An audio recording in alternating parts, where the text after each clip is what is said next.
कहानी का अनुमान। अंधेरी रात का भूत। इब्तिदा। रात का वक्त था और तूफानी हवाएं जोरों पर थी। एक घने जंगल के बीचों बीच एक पुरानी और खौफनाक हवेली थी, जिसे अंधेरी हवेली कहा जाता था। इस हवेली के बारे में मशहूर था कि वहाँ रात के वक्त अजीबोगरीब आवाज़ें आती हैं और रोशनियों के साए हरकत करते नजर आते हैं। लोगों ने कस्में खाई कि वह भूतों का मस्कन है और जो भी वहाँ गया कभी वापस नहीं आया। एक रात आसिम और उसके दोस्तों ने इस हवेली की तरफ जाने का फैसला किया। इन सबको मोहमजोई का शौक था और उन्हें यकीन था कि ये सब मुहिज कहानियाँ हैं। इनके लिए रात एक सनसनीखेज तजर्बा बनने वाली थी। खौफनाक वाक़यात। जब वो हवेली पहुंचे तो उनके सामने एक बड़ी सुनसान इमारत थी जिसकी खिड़कियां टूटी हुई थी और दरवाज़ा जंग-आलूद था। दरवाजे पर हाथ रखते ही अजीब सी सर्दी इनके जिस्म में सरायत कर गई। हवेली के अंदर कदम रखते ही सबके दिल धड़कने लगे, मगर वो एक दूसरे को मजबूत दिखाने के लिए हंस पड़े।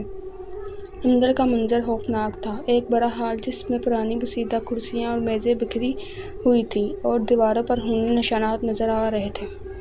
उसने बहुत हिम्मत जमा करके एक दरवाज़ा खोला जो सीढ़ियों की तरफ जाता था। जैसे ही वो नीचे जाने लगे, पीछे से दरवाज़ा खुद बंद हो गया। सबके चेहरे पर खौफ की झलक नमूदार हुई, लेकिन फिर भी वो एक दूसरे का हौसला बढ़ाते रहे। सीढ़ियों के नीचे एक तहखाना था जहाँ अजीब आवाज़ें सुनाई दे रही थी, जैसे कोई वहाँ हंस रहा हो या चीख रहा हो। भूत की मौजूदगी।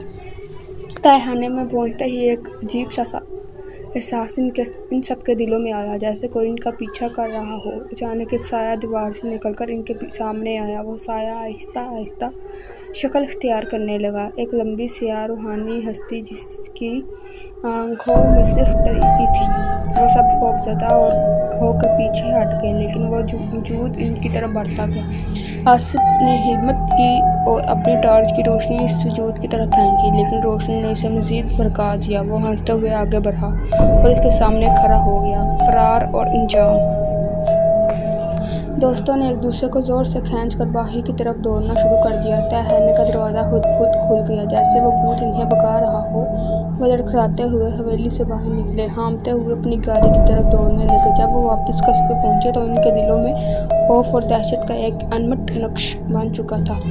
किसी ने कभी इस रात की बात नहीं की और हवेली की तरफ दोबारा कदम रखने की हिम्मत किसी में ना हुई, लेकिन वो जानते थे वो भूत अब भी इनका पीछा कर रहा था और शायद कभी ना कभी वो दोबारा इनसे मिलेगा। उम्मीद करती हूँ आपको मेरी ये कहानी बहुत पसंद आई होगी। अगर आपको मेरी ये कहानी पसंद आई है तो चैनल को लाइक करें, सब्सक्राइब करें और बेल आइकन को दबाना मत भूलिएगा, ताकि आपके पास मज़ीद ऐसी स्टोरीज आती रहे। शुक्रिया। अल्लाह हाफ़िज़।